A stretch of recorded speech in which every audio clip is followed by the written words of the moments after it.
sebagai orang yang berekspresikan seorang akademisi. Dia seolah-olah seorang ilmiah, dan omongan-omongannya bagi orang-orang awam memang sangat memukau dan sangat memikat. Lagi-lagi, Imad, siapakah engkau sebenarnya? Siapakah ayahmu? Kau belajar di mana? Dulu kamu mondok di mana? Guru-guru kamu siapa saja? Kenapa teman-teman kamu kalau berkumpul di berbagai tempat dikawal oleh tentara dan polisi serta BNPT seperti di Karawang? Itu saya bukan fitnah loh pemirsa. Silakan diperiksa itu. Acara Imad di Karawang itu dijaga dan bahkan ada berkibar logo BNPT di forum di mana dia berada. Aneh bin ajaib bahwa banyak tokoh-tokoh akademisi, banyak tokoh-tokoh intelektual muslim yang relatif cenderung mengikuti apa kemauan Imad. Jadi yang ingin saya respon pertama, Bung Kameramen, ini adalah upaya adu domba yang menggunakan tangan ketiga atau keempat atau kelima. Jadi sebenarnya ini permainan kontra intelijen. Dan saya tadi dikirim oleh teman juga, ada katanya Ustadz PKI, kan Ustadz Alfian Tanjung itu dikenalnya Ustadz PKI kan, ceramah di masjid, ceramah di mana saja yang dibicarakan adalah PKI, maka disebut oleh orang sebagai Ustadz PKI kan, Alfian Tanjung gitu. Ustadz Alfian Tanjung ini terlalu banyak memikirkan teori konspirasi. Jadi sehingga apa yang ada di dalam otaknya semuanya konspirasi. Jadi saya kira apa yang beliau sampaikan itu seperti ini, ada proxy kan, proxy war lah. Lebih lengkapnya proxy war. Karena kalau proxy saja itu bisa alat-alat di internet kan. Di proxy war itu adalah perang proxy, yang perang dua negara tapi tidak mau langsung untuk berhadapan, kemudian mengambil tangan orang dari pihak ketiga untuk ada di tengah-tengah itu. Jadi sehingga peperangan itu bukan langsung dua negara itu. Nah, itu teori-teori semacam itu ya, teori-teori yang sering dibahas oleh kaum fundamentalis karena tidak bisa menjawab daripada kenyataan. Jadi kenyataan yang terjadi, yang dia pandang dengan mata kepalanya, kemudian karena dia tidak mampu untuk mencari jawaban secara spiritual, secara ilmiah dan lain sebagainya, akhirnya mereka membuat kambing hitam dalam benaknya. Maka kambing hitam inilah yang namanya teori konspirasi yang mereka pahami. Sehingga apa yang mereka perjuangkan adalah angan-angan belaka.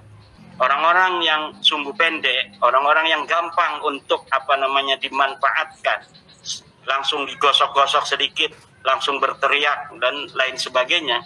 Ini adalah tidak bisa untuk alamatkan kepada kaum-kaum tradisional seperti Nahdlatul Ulama dan pondok pesantren, tetapi kepada mereka ini. Jadi teori konspirasi itu sebenarnya ketika Ustadz Alfian Tanjung bicara tentang proxy war, sebenarnya mereka inilah orang yang sedang di-proxy war-i oleh kekuatan-kekuatan lain gitu, untuk menjadikan negara misalnya tidak stabil dan lain sebagainya. Kemudian tentang dia bertanya, ini siapa bapaknya kan, siapa gurunya, di mana mondoknya, itu kan apa hubungannya? Saya sudah sering katakan dan bahkan dalam tulisan, bapak saya Sarmana, kakek saya Haji Samun, buyut saya Usman. Jadi kok dalam ijazahnya ada nama Haji Samun? Ya karena saya sejak kecil ikut pada kakek saya, maka surah istifadah itu sampai guru pun menulis bahwa saya adalah anak Haji Samun. Itu dipertanyakan oleh Ustadz Alfian Tanjung. Seharusnya dia bertanya, mana dalil daripada Ahmad bin Isa sebagai anak mempunyai anak Ubaid? Mana dalilnya? Nanti saya sampaikan dalilnya. Kemudian saya tanya, sekarang mana dalil kamu yang menyatakan bahwa Ahmad bin Isa punya anak Ubaid? Kalau dia mengatakan mana dalilnya yang membatalkan bahwa Ubaid sebagai anak Ahmad, nanti saya bertanya, mana dalil daripada Ubaid sebagai anak Ahmad? Harusnya kan begitu ilmiah. Tapi ini tidak, yang ditanyakan adalah hal-hal lain, di mana mondoknya. Kalau saya ngomong mondok-mondok nanti saya disangka sombong dan lain sebagainya. Karena mondok saya banyak sekali itu Mas Rifki. Guru-guru saya banyak sekali. dalam setiap fund itu kan.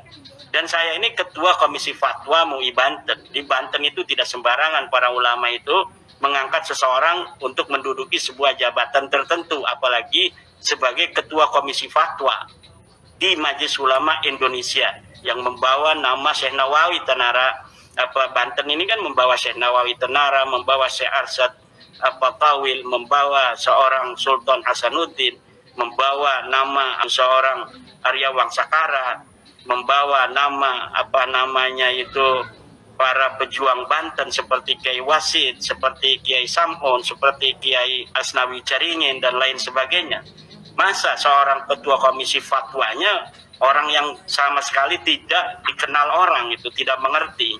Kalau mau bertanya tentang saya, Ustadz Alfian Tanjung bisa datang aja itu ke Kresek atau ke Tangerang gitu kan. Kebetulan bupatinya juga kenal dengan saya.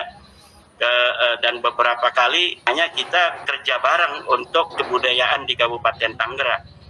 Jadi kalau bertanya siapa, gitu, seakan-akan saya muncul dari ruang hampa yang tiba-tiba membicarakan tentang nasab. Saya 2006 sudah jadi ketua Majelis Wakil Cabang Nahdlatul Ulama.